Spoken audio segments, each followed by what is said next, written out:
actual uniformed member of the United States Army briefed me on that.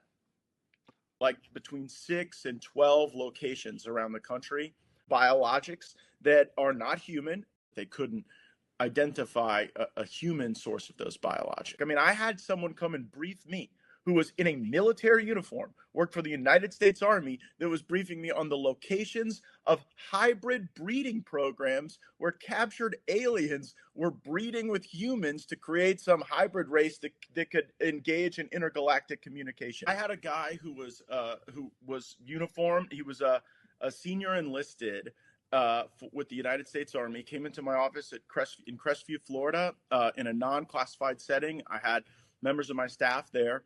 And what they explained is that the military ran a very secret program where aliens that were living were in forced breeding programs with humans that had been abducted from war zones and from even the caravans of migrants. Now, again, I didn't verify this, but what the whistleblower was telling me is that there were like between 6 and 12 locations around the country where this happened.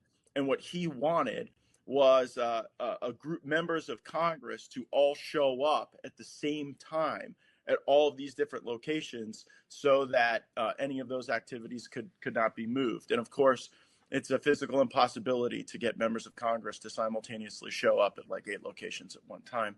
And so that never occurred.